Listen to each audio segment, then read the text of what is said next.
Subscribe करें और bell दबाएं ताकि कोई खबर रह न जाए।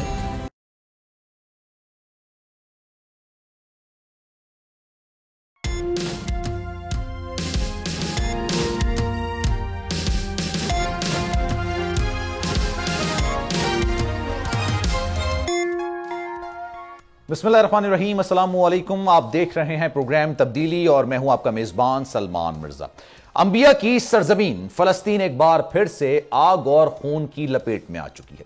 फलस्तीन की मुजामती तंजीम हमास ने इसराइली शहरों पर तबाहकुन हमलों से न सिर्फ इसराइल बल्कि पूरी दुनिया को हिला के रख दिया है। और यही वजह है कि आज हर जगह हमास, हिजबुल्लाह, फलस्तीन और इसराइल की बातें हो रही हैं। हफ्ते की सुबह अब तक जारी रॉकेट हमलों, फायरिंग और यरगमार बनाए गए कार्रवाइयों में 500 से ज्यादा इसराइली हलाक जबकि 1600 से ज्यादा जख्मी हो चुके हैं और नामालूम तादाद या लातादाद आप कह सकते हैं और शहरी यरगमाल बना लिए गए हैं। हमास की जानिब से यरगमाल बनाए गए इसराइली शहरियों में फलस्तीनियों के खिलाफ कार्रवाइयों के इंचार्ज मेजर जनरल नमरूद भी शामिल हैं। हमास की जानिब से तूफानुल अक्सा का आगाज 5000 रॉकेट इसराइल पर दाग कर किया गया, जिससे इसराइली शहरों में अफरा तफरी फैल गई। हमास की अल-कस्साम ब्रिगेड के सरबराह ने पैगाम दिया है कि दुश्मन के अहम मकामात, हवाई अड्डों को निशाना बनाया गया है। हमास के फाइटर सरहद पर लगी रुकावटें तोड़ते हुए गजा से इसराइल में दाखिल हुए। हमास ने हमले के दौरान इसराइली फौज के टैंक और गाड़ियां अपने कब्जे में ले ली, जबकि कई फौजियों को हलाक कर दिया और मुतादिद को अगवा करके गजा मुंतकिल कर दिया। दूसरी जानिब फलस्तीनी इलाकों पर दिहाइयों से काबिज सेहूनी फोर्सेज ने फलस्तीनी मुजामती तंजीम हमास के बाद अपने खिलाफ एक और महाज भी खोल लिया है। इसराइली मीडिया के मुताबिक सेहूनी फौज की जानिब से लेबनान के सरहदी इलाके पर गोलाबारी की गई है। लेबनान की सरहद पार से मार्टर गोले फायर करने के बाद इसराइली फोर्सेज ने आदाफ को निशाना बनाया, जिसके बाद अब इतलात हैं कि जनाब इसराइल फलस्तीन जंग में हिजबुल्लाह भी शामिल हो गई है।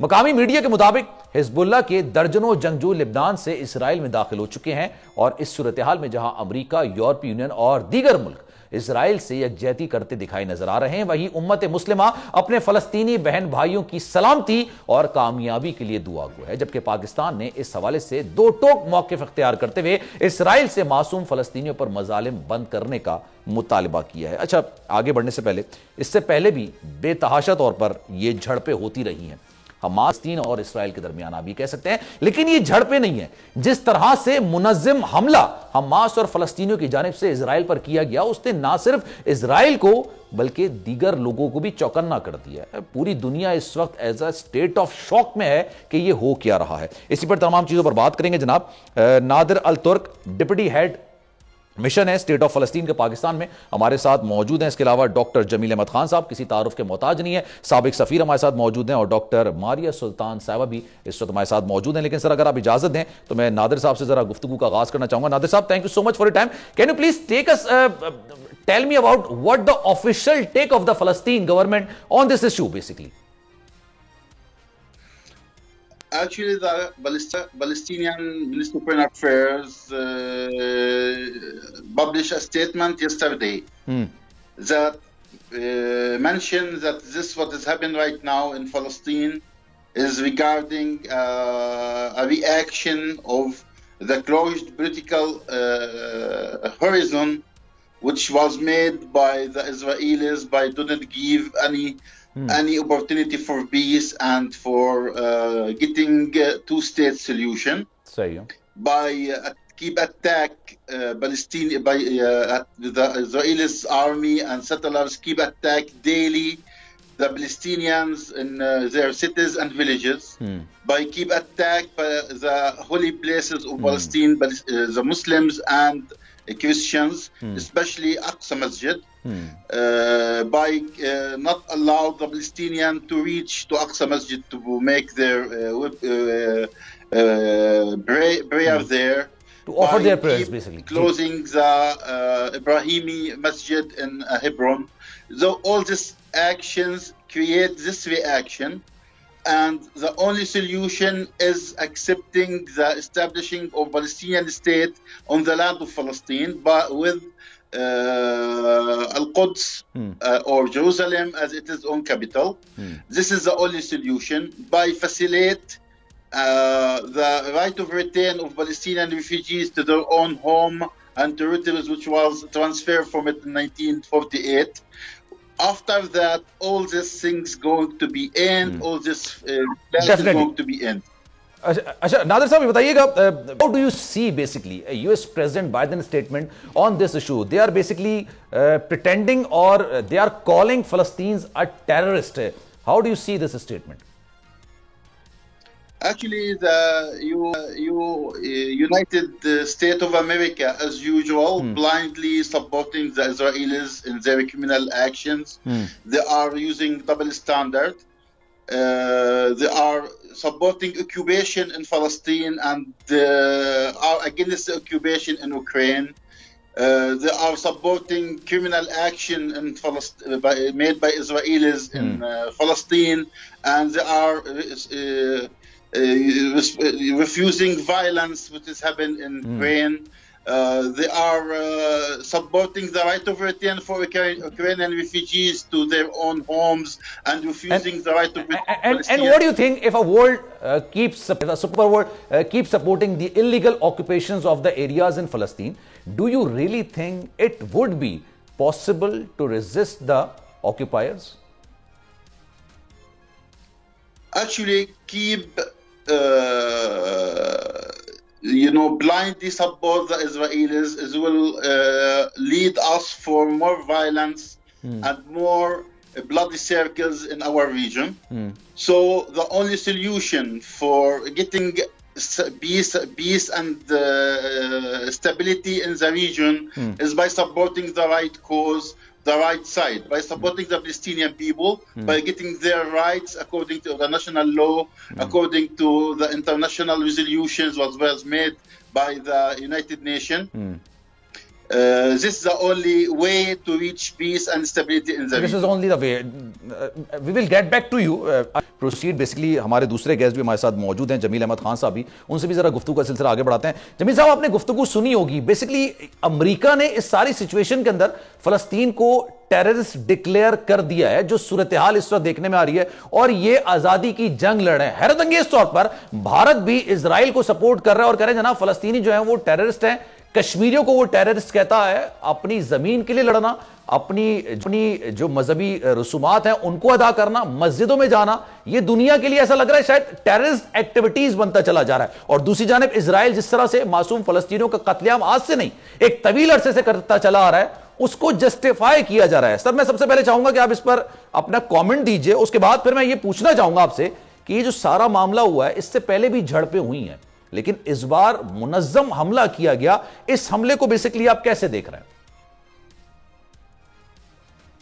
जी हाँ, इसको मैं 3 ज़ावियों से बयान करूंगा. जी सर. एक इसका खिते में बदलते जियोपॉलिटिकल सूरत हाल तो मैं आखिर में लेके आऊंगा.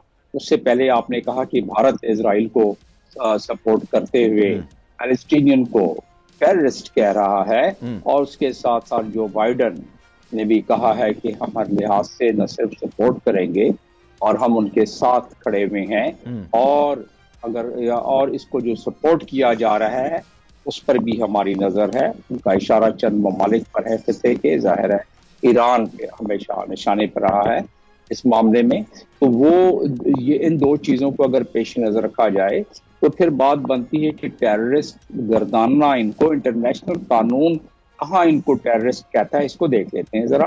पैलेस्टीनियन को देखिए, अभी बात कर रहे थे हमारे पैलेस्टीन के दोस्त, हमारे भाई, और उनसे जाहिर है हमारी पूरे पाकिस्तानियों की दिली हमदर्दी भी है, और पाकिस्तानियों के दिल फलस्तीनियों के साथ बिल्कुल धड़कते भी हैं हमेशा से. उस लिहाज से देखा जाए तो वो तो जाहिर है ही है, लेकिन अगर इंटरनेशनल कानून के मुताबिक देखा जाए तो चाहे वो पार्टीशन जब से फलस्तीन का हुआ है, पैलेस्टाइन का हुआ है, जो कि सिक्योरिटी काउंसिल रेजोल्यूशन 181 के तहत 47 में, उस वक्त से देखा जाए तो अब तक, और फिर सबसे बड़ी जुल्म और उसकी तादी की बात यह है, जुल्म और सितम की बात यह है कि रेजोल्यूशन नंबर 242 जो कि 1967 में हुआ, जिसमें कहा कि तमाम फोर्सेस विड्रा करो जो आपने कब्जा किया था, और उसके बाद उन्होंने कहा कि ये जो आपने न सिर्फ सेटलमेंट है इसको भी आप खत्म किया जाए, और उसके बाद फिर सिलसिला शुरू हो गया है रेजोल्यूशन 2334 का, जो 2016 में कि सारी सेटलमेंट जो पैलेस्टीनियन टेरिटरी पर है वो वायोलेशन है इंटरनेशनल लॉ का, ये अक़वाम मुत्तहिदा कह रहा है, ये और कोई नहीं कह रहा है। इंटरनेशनल लॉ का वो वायोलेशन है और इसकी सेटलमेंट को फौरन खत्म किया जाए, क्योंकि अगर ऐसा नहीं करते तो ये जेनीवा कन्वेंशन का आर्टिकल 48 उसकी भी खिलाफ वर्जी है, आर्टिकल 49 की। और आर्टिकल 49 का मतलब ये है कि आप ऑक्यूपाइड टेरिटरी में अगर सेटलमेंट बाहर से लोगों को बसाना शुरू कर दें, इसका मतलब ये है कि आप डेमोग्राफी को चेंज करते हैं। और मैं अब उसके बाद आ जाऊंगा कि हम इस वक्त खिते में एक सबसे बड़ा जो हमारे पास प्लेटफॉर्म है वो OIC का है, कि OIC की जो इब्तदाई तौर पर OIC का उसका काम यही है, उसका पहला आर्टिकल का 8वां जुज है, उसमें बड़ी क्लियरली फलस्तीनियों के लिए पूरी की पूरी OIC ममालिक यानी मुस्लिम उम्मा का ये दिया हुआ है कि आप इस स्ट्रगल में फलस्तीनियों को सपोर्ट करेंगे और जो कि फॉरेन ऑक्यूपेशन की जो उनकी जगह है उसकी खाली कराने में, उनकी सॉवरन स्टेट को बनाने में आप मदद करेंगे और अल-कुद्स अल-शर्फ को जो है आप उसे आजादी दिलवाएंगे। ये आर्टिकल OIC का चार्टर का आर्टिकल 1.8 है और उसके तहत आप देखें कि इन्हें इससे बड़ा और क्या काज हो सकता है OIC मेंबर्स का। सर अगर आप इजाजत दें मैं आपकी तरफ वापस भी आता हूं। हमारी साहब भी हमारे साथ मौजूद हैं, काफी देर से वेट करिए। सर मैं इस हमले के हवाले से प्रिसाइजली इनसे पूछना चाहूंगा। हमारी साहब गहरी नजर होती है आपकी इंटरनेशनल पॉलिटिक्स पे भी, सारी चीजें चल रही होती हैं, फिर फलस्तीन का मसला है, इसराइल का इशू है, ये हमास के जो रॉकेट हमले होते हैं इनका दायरा बड़ा जस्टिफाइड होता है या बड़ा कम होता है? ये उसी जगह पे जाके लगते हैं और ये जो हमले होते हैं इसको झड़पों का नाम दिया जाता है, लेकिन अभी जो हमला किया गया है इसको बजाता तौर पर जंग कहा जा रहा है और ये बड़ा जबरदस्त किस्म का, जामे किस्म का एक प्लान के थ्रू इसको एग्जीक्यूट किया गया। आपको लगता है कि वाकई में Israel in a state of shock इस वक्त है?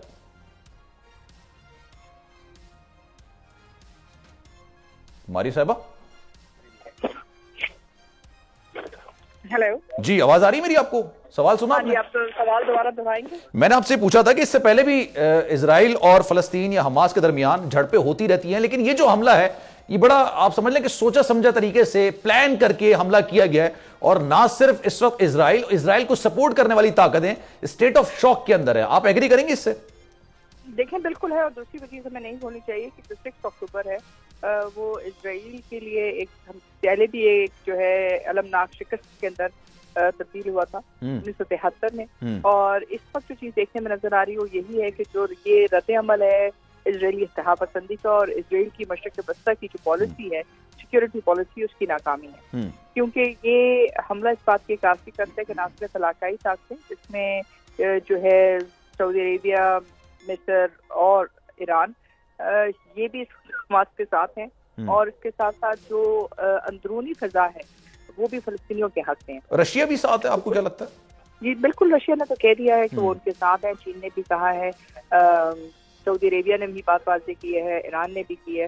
तो एक लिहाज से ये पहली दफा है बहुत अरसे के बाद, यानी कि 6 अक्टूबर के बाद जो 1973 में था, जिसके बाद आप ये दोबारा ये देख रहे हैं मतलब इतने सालों के बाद कि but I really want to understand this. ये जो दुनिया की पॉलिटिक्स होती है, इंडिया रशिया का बड़ा अच्छा दोस्त है, इंडिया के ईरान से बड़े अच्छे ताल्लुकात हैं, लेकिन ईरान और रशिया कहीं ना कहीं जाके फलस्तीन को सपोर्ट करते हैं और इंडिया, मतलब आप कहते हैं कि इंडिया ने कश्मीर के अंदर वो कुछ किया है जो इजराइल फलस्तीन के अंदर कर रहा था। देखें, इजराइल, हिंदुस्तान, अमेरिका एक दूसरे के इक्तिसादी और स्ट्रेटेजिक पार्टनर और साथ साथ सिक्योरिटी पार्टनर्स भी हैं।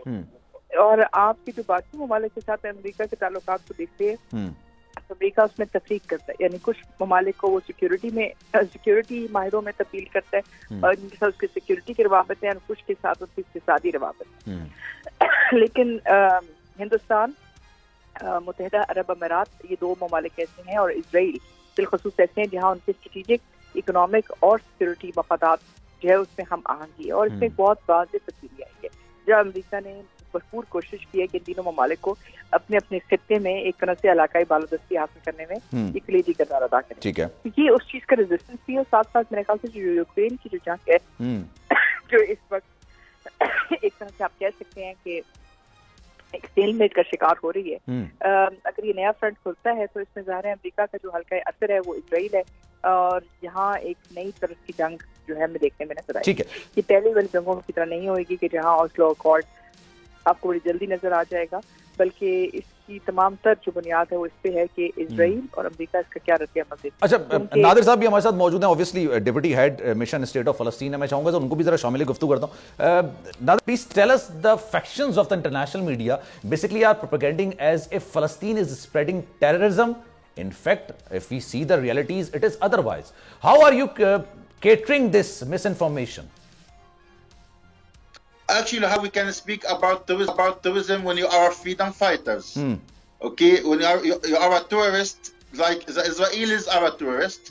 When they are occupied other people's land, when they are built more and more settlements by stalling the Palestinian resources, by stalling the Palestinian water, by killing the Palestinian, by taking the prisoner of Palestine outside of their territories to be in Israeli jail inside their borders.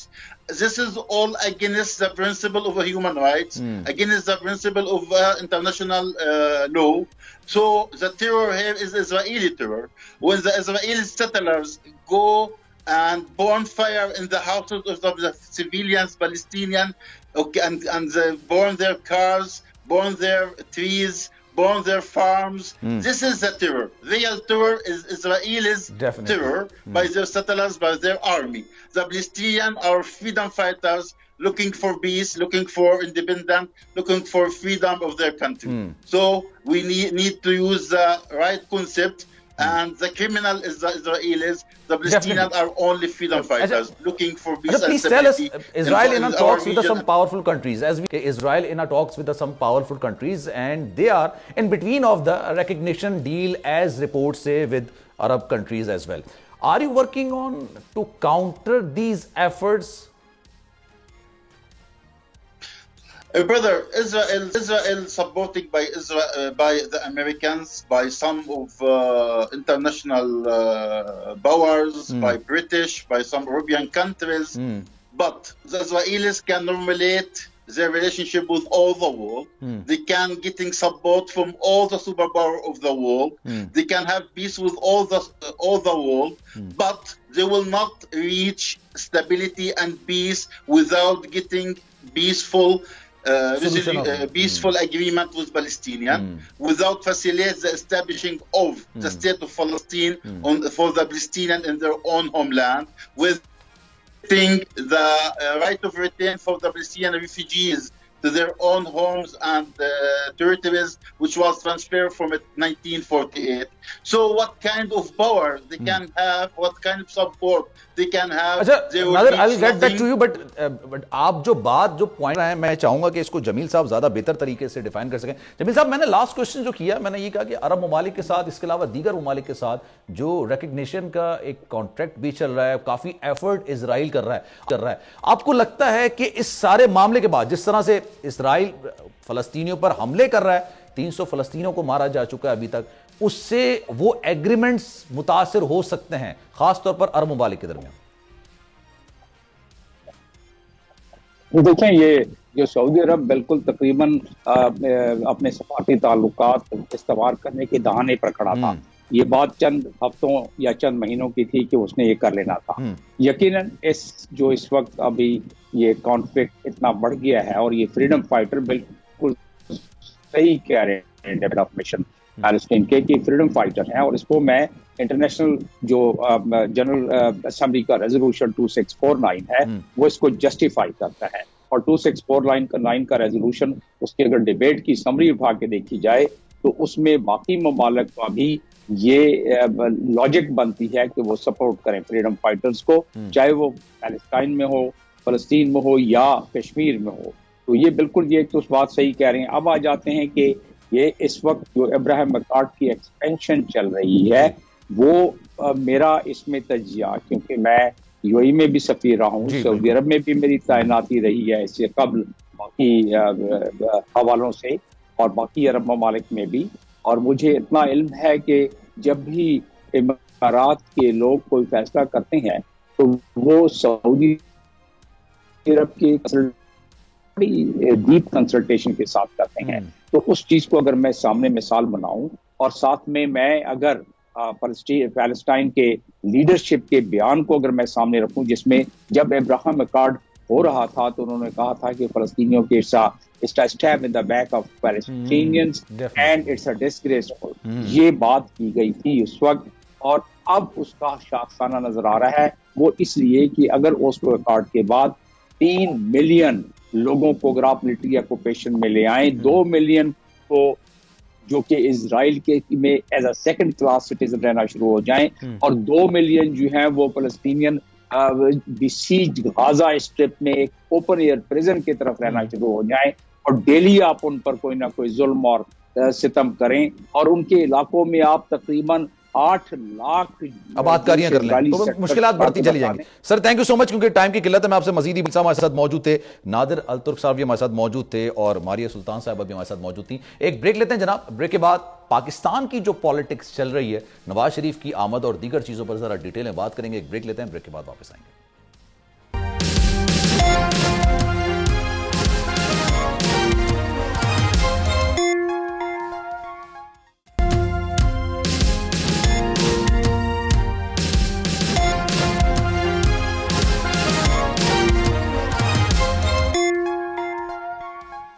आपको खुशामदीद कहते हैं। जैसे जैसे नवाज शरीफ साहब की वापसी की date नजदीक आती चली जा रही है, पाकिस्तानी सियासत में मजीद भौचाल आता हुआ चला जा रहा है।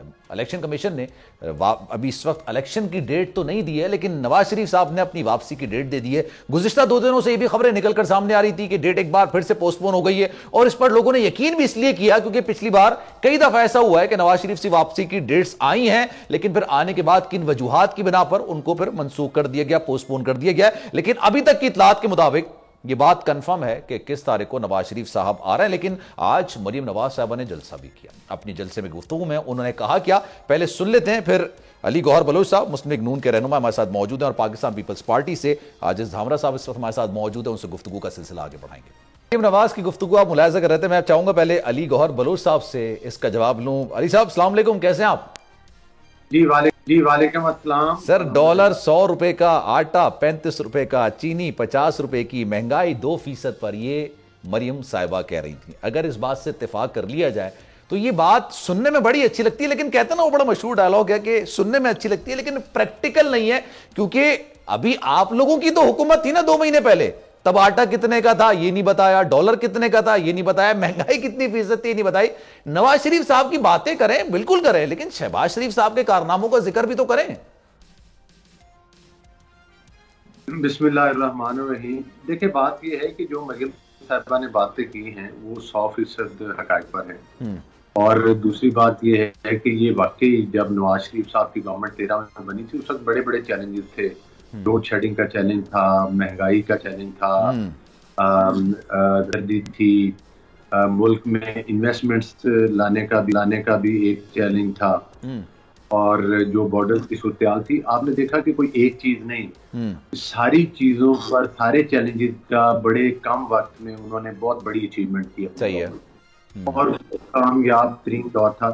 देखिए असल बात यह है कि आपने ठीक कहा कि ये महंगाई कुछ दिन पहले जब हमारी पीडीएम की गवर्नमेंट थी लेड बाय मुस्लिम, उसमें भी महंगाई, जी प्राइम मिनिस्टर शहबाज शरीफ साहब थे जी, बिल्कुल, उसमें महंगाई कंट्रोल नहीं हो सकी। इतने करीब मुद्दत में महंगाई कंट्रोल करना बड़ा मुश्किल था। उसकी वजूहात ये थी कि पाकिस्तान की सियासत का और पाकिस्तान की मईशत का चेयरमैन पीटीआई भुरकस निकाल कर गए थे। जाहिर है चीजों को हील अप होने में, रिपेयर होने में कुछ टाइम दरकार होता है, और वो भी सिर्फ इस वजह से नहीं। मैं आपकी बात से इत्तेफाक भी कर लूं ना, आपकी बात बिल्कुल सही होगी। 3.5 साल खान साहब ने अपने दौरे हुकूमत में क्या कुछ किया, ठीक है, वो आपकी बात बिल्कुल सही होगी। सर आपको इलेक्शन मुहिम चलानी नहीं पड़ती अगर आप तहरीक इंसाफ की सरबराह की हुकूमत नहीं हटाते। अगर वो इस वक्त इतना डिजास्टर था तो आज आपको इलेक्शन मुहिम नहीं चलानी पड़ती, मरियम नवाज साहबा को जलसे नहीं करने पड़ते, लोग ऑलरेडी आपको जो ना वोट देना शुरू करते थे। जैसे तहरीक इंसाफ के सरबराह की हुकूमत में जितने भी बाय इलेक्शंस होते थे वो आप लोग जीत रहे होते थे। देखिए आपने बजा फरमाया है, लेकिन देखिए हर दफा चीजें इस पैराए में नहीं देखी जाती कि आपको वोट किस तरह से पड़ दे। क्या हमारा मकसद सिर्फ यही है कि हमें घर में बैठे बिठाए वोट मिल जाएं और हमें आने वाली हुकूमत आसानी के साथ मिल जाए। देखिए, जो उस वक्त के हालात थे उस वक्त वो होना जरूरी था। ठीक है। और आपको पता है कि जो हमारी लीडरशिप थी, आपको अच्छी तरह से याद होगा कि हम तो तरीके इत्तेमाद के हक में नहीं थे, लेकिन हम इत्तेहाद में थे। जरदारी साहब और पीपल्स पार्टी खुद मानते हैं कि ये इस बात पर कायल शहबाज शरीफ साहब को और नवाज शरीफ साहब को, तो सिंध हुकूमत को इस्तीफा दिलवाना चाह रहे थे। देखिए, जब आप किसी खास मकसद के लिए मुख्तलिफ पॉलिटिकल पार्टीज को साथ लेकर इत्तेहाद में चल रहे होते हैं, चाहे आप अपोजिशन में हो या आप गवर्नमेंट में हो, सही है, तो आपको सबकी राय का एहतराम करना पड़ता है। ठीक है। और ये भी, और आपको याद होगा कि अगला इलेक्शन ईवीएम के जरिए चुराने की कोशिश की जा रही है। और अभी जो चर्चा करते हैं ना कि 90 दिन में इलेक्शन नहीं हुए और बड़ा भूचाल है, इन्हीं की हुकूमत थी। इलेक्शन कमीशन लगातार इन्हें खतूत लिख रहा था और ये चेयरमैन पीटीआई फाड़ फाड़ के रद्दी की टोकरी में फेंक रहे थे, जिन खतूत में ये लिखा होता था कि भाई मरदमशुमारी करवाओ, अगले इलेक्शन नई मरदमशुमारी पर, नई हल्का बंदियों पर होनी है। नई हल्का बंदियों के लिए नई मरदमशुमारी जरूरी थी। क्या उस वक्त आइन नहीं टूट रहा था? क्या उन लोगों को कटहरे में नहीं होने चाहिए? और मैं एक बात जरूर कहूंगा कि जो मुआशी बुरकस निकला है ना, उसकी वजह कोई ये नहीं है कि पूरी दुनिया में कोई महंगाई या कोई ऐसी चीजें अचानक आ गई थी। पहले वो अपना जो कोरोना वाली बात कर सारा कोरोना वाला और वो सारा सिलसिला था, वो वाकई था। जिस तरह से हमारे इन 16 महीनों में वो आया, सैलाब आया और वो मुश्किलात आई, लेकिन असल इनकी करप्शन थी। इन्होंने तो एक बयानिया सेट किया हुआ था कि सारों को चोर चोर कह के हार गए, और खुद सादिक और अमीन के मतलब है वो अलकाब जो दे भी नहीं देते, जो हजूर नबी सल्लल्लाहु अलैहि वसल्लम। लेकिन चले मैं इससे आगे की बात करना चाह रहा हूं, ये तो बिल्कुल माजी की बात हो जाएगी। अगर आप इजाजत दें, आजिज साहब को भी जरा मैं शामिल गुफ्तगू करता हूं। आजिज साहब, अस्सलाम वालेकुम सर, क्या हाल है आपके? वालेकुम अस्सलाम। आजिज साहब, ये बताइएगा, ये महंगाई इतनी ज्यादा है, मरीम नवाज साहब जाहिर सी बात है प्रेस जलसा कर रही थी, बिलावल साहब भी जलसा करेंगे। पहली बात तो ये कि आप लोग कहते हैं कि लेवल प्लेइंग फील्ड नहीं मिल रहा है और उसका तकाजा आप लोग इलेक्शन कमीशन या निगरान हुकूमत के बजाय मुस्लिम लीग नून से कर रहे होते हैं। लेकिन सर सवाल ये भी पैदा होता है ना कि पीडीएम की हुकूमत थी, आप भी उसके अंदर मौजूद थे। अगर महंगाई आज ज्यादा है तो उसके जिम्मेदार आप लोग नहीं है? बिस्मिल्लाह रहमान रहीम। देखें, पहली बात, जब आपने जो बिलावल साहब के बयानात का हवाला दिया, वो तो हमारी तीसरी लाहौर के बाद जो है वो हमने जो जिम्मेदारी है वो जरदारी साहब के हवाले कर दी थी। उसके बाद जाहिर है चेयरमैन साहब ओपनली बात करेंगे। और जहां तक इलेक्शन की बात है तो हमारा सिर्फ यही मुतालबा है तमाम पॉलिटिकल पार्टी से कि सब लोग जो हैं वो इलेक्शन कमीशन से ये मुतालबा करें कि जी शेड्यूल का ऐलान कर दें कि जी यहाँ तक जो है वो हल्का बंदियां होनी है, उसके बाद जो है हम वो शेड्यूल का ऐलान कर देते हैं। मुझे लग रहा है 30 नवंबर तक हो जाएगा। दूसरी बात, जहाँ तक आपने महंगाई की बात की। जी हेलो जी, बोलिए, आपकी आवाज आ रही है। जहाँ तक आपने महंगाई की और मरियम बीबी के आज के जलसे के हवाले से आपने बातें की, जलसा मैंने सुना है, उनकी स्पीच मैंने सुनी है, और वो माजी में मियां नवाज शरीफ साहब की हुकूमत का हवाला दे रही थी। जाहिर है उस वक्त की और आज की महंगाई में बहुत बड़ा फर्क है। और उससे पहले जब पीपल्स पार्टी की गवर्नमेंट थी, अगर मैं क्लेम करूं तो उससे कुछ कदरे बेहतर सूरत हाल थी। मगर पीटीआई दौर पर हम तबसरा करेंगे तो पाकिस्तान की तारीख में इतना ज्यादा कर्जा नहीं लिया गया जो इन 4.25 साल के दौर में लिया गया। तो जाहिर है जैसे जैसे वक्त बढ़ता जा रहा है, महंगाई, डॉलर प्राइसेस, पेट्रोलियम प्राइसेस बढ़ती जा रही है। महंगाई का जहां तक आलम है तो मेरी फैमिली आज उम्रा करके आई है और वहां पर मेरा बेटा मुझे बता रहा है कि वहां पर 1600 रुपए पाकिस्तान की चाय का कप मिल रहा है। तो महंगाई की एक वे है और पूरी जो वो करेंसी कन्वर्जेशन के बाद होगा सर, ऐसा नहीं हो सकता कि वो पाकिस्तान, जाहिर सी बात है उनकी इनकम उस हिसाब से है, वो दिरहम के हिसाब से इनकम है। जी देखिए, मेरा अर्थ सुने। आज से 6 माह पहले वाली चीजों में और आज की चीजों में पूरी दुनिया के अंदर इस तरह का मिसाल, और पाकिस्तान में डेफिनेटली हमारी कौम जो है और पाकिस्तान का मुल्क है वो गुर्बत की लकीर के नीचे जिंदगी बसर कर रहे हैं। और उस महंगी जो सूरत हाल है, महंगाई है, उससे आप में सब जो है वो मुतासर है ना। तो इसमें कोई शक नहीं कि आपने जब अब सवाल किया था बलोच साहब से कि क्यों उस हुकूमत को आपने खत्म किया, तो उस वक्त जो था हमारे सामने या रियासत थी या सियासत थी, तो सख्त तरीन फैसले किए। डेफिनेटली बहुत सारी तनकीद का सामना है, हमें भी है, क्योंकि हम पार्टनर थे पीडीएम। तो सर इस बात को एक्सेप्ट करें ना, मेरा पॉइंट ये होता है, इस बात को एक्सेप्ट करें कि हमने रियासत को बचाया है, इस वजह से हमने महंगाई की है। मरियम नवाज या बिलावल भुट्टो जरदारी या पाकिस्तान पीपल्स पार्टी के रहनुमा या मुस्लिम लीग नून के रहनुमा जब ये बात करते हैं ना कि आज मुल्क में कितनी महंगाई है, हम आएंगे तो महंगाई को कम करेंगे, सर ये दावा खोखला सा लगता है, अनरियलिस्टिक लगता है। दावा बिल्कुल ठीक है।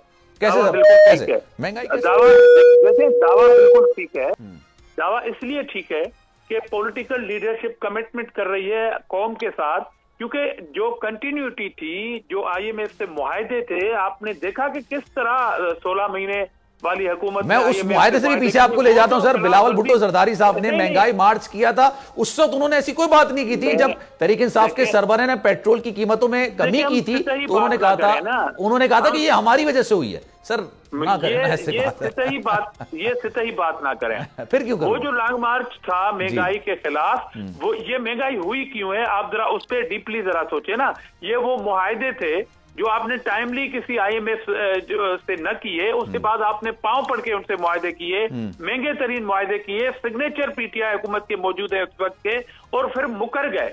मुकरने के बाद आईएमएफ आपसे मुआहदा नहीं कर रही। एग्रीड सर, मैं इस बात से इत्तेफाक करता हूं, मैं इस बात से इत्तेफाक करता हूं। बहुत इसमें बहस हो चुकी है सर, कर रही है बिल्कुल के साथ कि वो अपने मैंडेट के साथ आजी साहब इस पे बहस हो चुकी है काफी ज्यादा। एग्जैक्टली, पाकिस्तान की तमाम पॉलिटिकल लीडरशिप को एक मुआहदा करना चाहिए, इकोनॉमी पे मुआहदा करना चाहिए इलेक्शन जाने से पहले, और कौन से ये वादा करना चाहिए कि हुकूमत जिसकी भी बनेगी और अपोजिशन जो मौजूद होगी वो सपोर्ट करेगी। सर एक मुआहदा आवाम से भी कर लेना, उनको सच भी तो बताया ना। जब महंगाई मार्च आपने किया था, आपने ये थोड़ी बताया था कि हमें मुआहदा करना पड़ेगा, इसलिए पेट्रोल की कीमत हमें 150 से उठा के 300 सवा 300 तक ले जानी पड़ेगी, डॉलर बढ़ाना पड़ेगा। अब आप मुझे एक बात बताइए, आज जो सर सवाल पहले सवाल सुन लीजिए पहले। सर मैं कह रहा हूं, अगर आप पाकिस्तान पीपल्स पार्टी हुकूमत में आ जाती है तो सर इस बात की गारंटी है कि पेट्रोल 150 रुपए का हो जाएगा। आप इस बात की गारंटी लेते हो यार? आपका सवाल अपनी जगह पे मौजूद है, मगर कौम जानती है कि महंगाई की वजह क्या थी, ये कौम को पता है।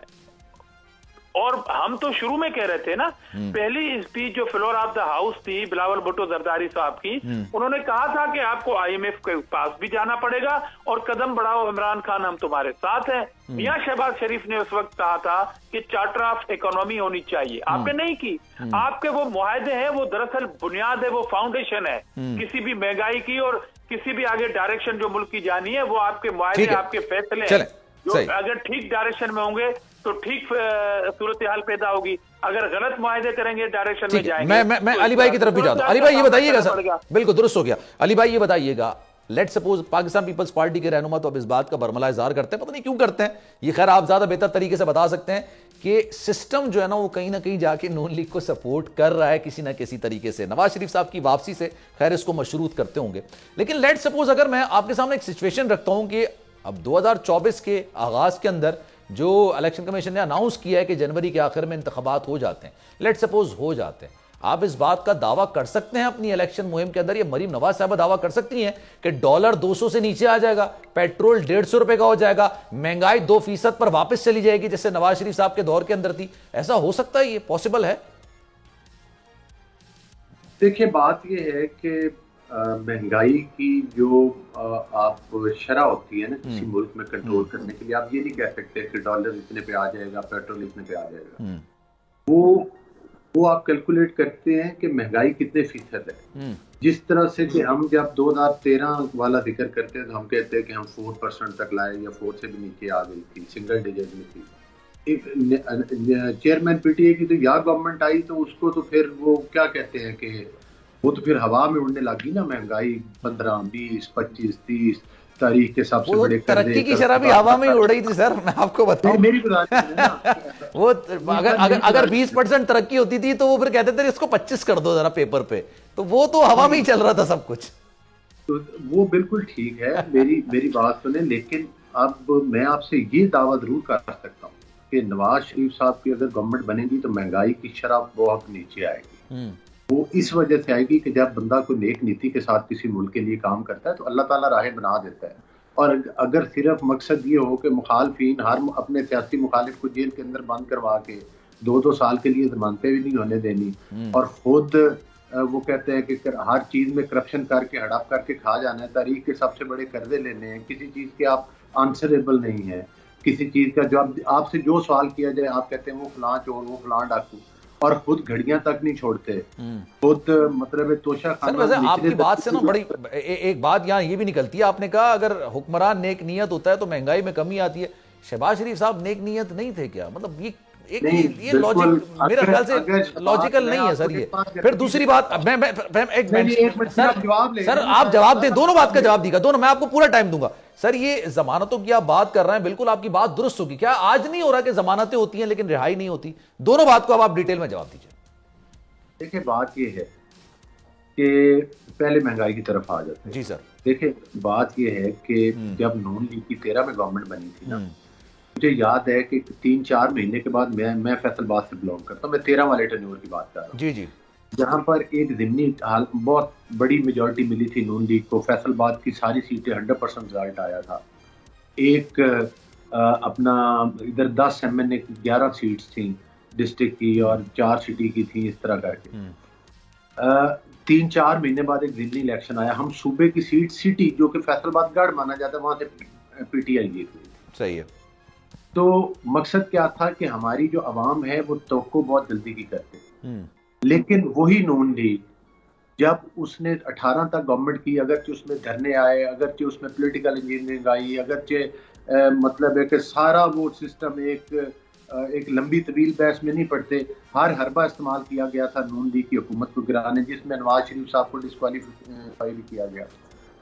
इसके बावजूद जब हम जनरल इलेक्शन में जाते हैं तो एक पॉपुलर पार्टी की सूरत में जाते हैं। मेरा मकसद ये है कि आपने 1.5 साल का जिक्र किया है, अगर यही शहबाज शरीफ साहब के पास, इस गवर्नमेंट के पास, इत्तेहादी गवर्नमेंट के पास 5 साल होते, कम से कम 2.5-3 साल, और ये तो उससे ज्यादा बड़े चैलेंजेस हैं जो 13 में हमें थे, उससे भी बड़े चेयरमैन PTI उतना बिगाड़ करके गए। मैं ये कोई सियासी मुखालफत में बात नहीं कर रहा, मैं ये आपको हकायक पे मबनी बात कर रहा हूँ, और बड़े लिहाज के साथ अभी बड़े ढके छुपे अल्फाज में कि ये इतना बड़ा बिगाड़ था। अगर इस गवर्नमेंट को भी टाइम मिलता, अगर ये इत्तेहादी गवर्नमेंट थी, तो आपको फर्क जरूर नजर आता, लेकिन हमारे पास चॉइस नहीं था। अगर हम इसको मौका देते, मुल्क की तो ये तबाहीकारी कर रहा था, लेकिन ये और भी जिस तरह से पूरे मुल्क को अपने वो क्या कहते हैं कि साजिशों के जरिए और जिस तरीके से ये पूरे मुल्क का सिस्टम सोफ्टाज, पॉलिटिकल सिस्टम भी सोफ्टाज कर रहा था, एक आईनी तरीके के साथ हटाया। ये तो RTS सिस्टम के जरिए आया था, हमने तो अदम एतमाद लेकर आया ना। हाँ, रह गई बात ये कि हम कितनी सीटें लेते हैं, नहीं लेते, हम कम लेते हैं, ज्यादा लेते हैं, उसका फैसला इलेक्शन करते हैं। दूसरी बात आप कर रहे हैं कि जमानतें होती। जी जी। हम तो आज भी कह रहे हैं कि इसकी सहूलतकारी पर हमने तो बरबला कहा है, बंदयालवी अदालतों ने जो किरदार अदा किया हमने उसका बिल्कुल क्लियरली इज़हार किया है, कोई ढके छुपे अल्फाज में नहीं किया। आपके प्रोग्राम का लिहाज है, ढके छुपे अल्फाज में बात कर रहा हूं। जब असेंबली के फ्लोर पे बात की है तो हमने खुल खुला के की है। ठीक है। किस तरह से ट्रकों वाली वीडियोस वायरल हुई, किस तरह से वो सासू माँ जो कह रही होती थी, किस तरह के फैसले आते थे, वो किसी से ढकी छुपी बातें नहीं है। लेकिन मैं ये कहता हूँ कि आप मुझे बताएं, मैं ताई मादरत था, परवेज इलाही साहब को अदालत में पाउंड बाद में रखते थे, जज साहब फैसला पहले देते थे, बरी, इनका केस ही बरी, वो जमानत मांगने आए हैं, वो कहते नहीं जमानत छोड़े आप बरी हैं केस। यकीन करें कि बेटा कितने अरब रुपए लेकर भाग गया मुल्क से बाहर और वापस नहीं आ रहा।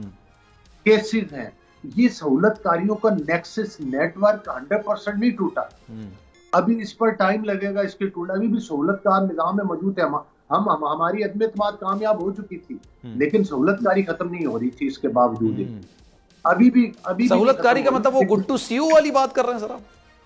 सारी बातें आ जाती हैं, एक गुड टू सी यू तो नहीं है, उसमें तो बहुत सारी बातें हैं। ठीक है, एक बंदा अगर अपने जलसे में खड़े होकर एक खातून जात को धमकियां लगाता है तो, और उसके हवारी उस वक्त तो जला दो, गिरा दो। रजीत साहब को आपको याद है ना, जब वो एहतजाज इस्लामाबाद में करने आते थे, हमारी जब गवर्नमेंट बन चुकी थी ये अदम एतमाद के बाद जी, तो वो तो आग और जलाओ गिराओ के अलावा बात। मुझे ये बताएं कि जब अदालत ने ऑर्डर किए थे कि आपने इस जगह से आगे, जब इस्लामाबाद में इन्होंने प्रोटेस्ट किया तो ही अदालत की, ये आगे आए, ये उसमें रेड जोन में आए। चले, अच्छा सर, खैर ये तो माजी की बात हो गई, मैं चाह रहा हूं सर आगे की बात भी कर लेते हैं, टाइम की कमी है ना।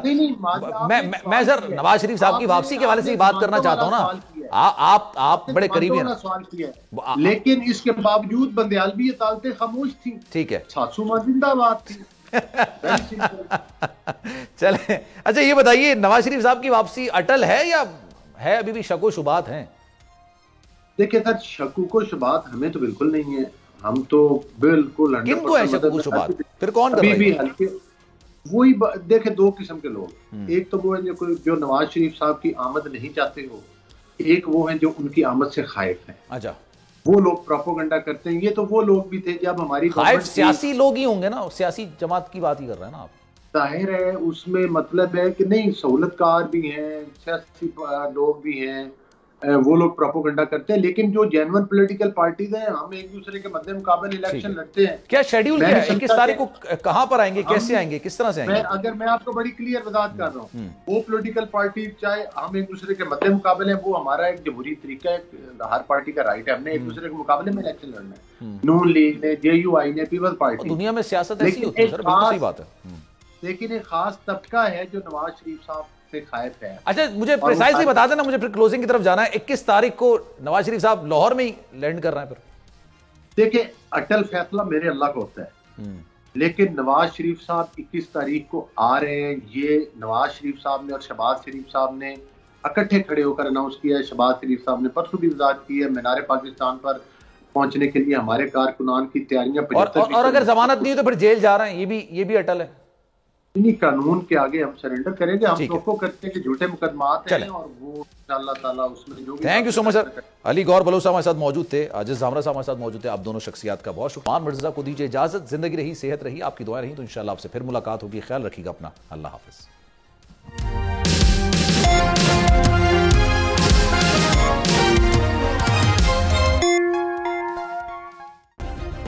सब्सक्राइब करें और बेल दबाएं ताकि कोई खबर रह न जाए।